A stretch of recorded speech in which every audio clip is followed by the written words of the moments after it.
Welcome back, everybody. Another chapter of the Texas lottery saga is unfolding. The Lottery Commission announced the resignation of Executive Director Ryan Mindell. He lasted just over a year in that role, taking over when his predecessor, Gary Grief, abruptly resigned last February. This all comes as the state is now investigating the potential role that Grief and the Lottery Commission played in a 2023 jackpot winning. Capitol correspondent Adam Schwager is joining us here now live to discuss all these developments.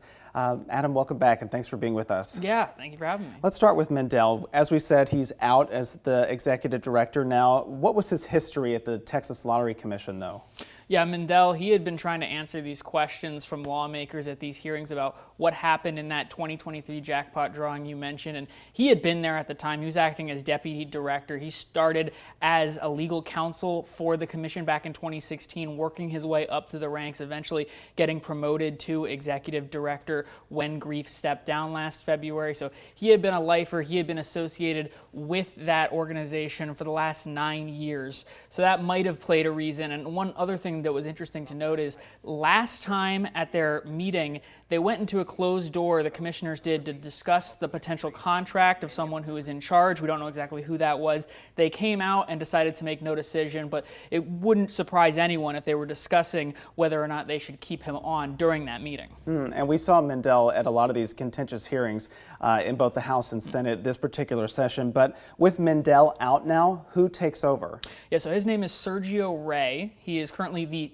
acting deputy director who has been deputized to take on all the roles of the executive director in the meantime right now. He's the CFO of the Lottery Commission right now, and he's a finance guy through and through. He's been working in public service in different state agencies for most of my lifetime, the better part of 26 years. He's worked at Texas State, the Texas Water Development Board. He spent a decade at the Department of Motor Vehicles, and I think importantly in this case, he was brought on in the Lottery Commission months after that 2023 drawing that's drawn so much criticism. Yeah, and so I think the big question for a lot of people out there is, what comes next for the Lottery Commission? Where does it go from here? Yeah, well, a week from today, they will be having a commissioner meeting.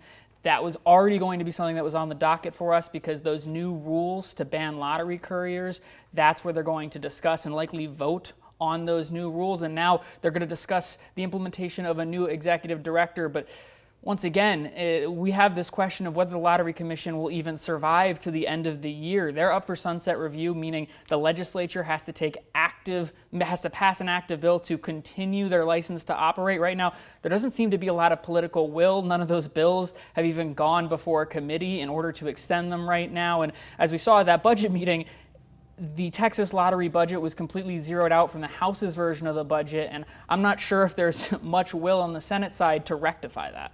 So interesting to follow, and I know you'll be doing that all along the way. But Adam Schwager, thank you again for being with us. Yeah, thank you.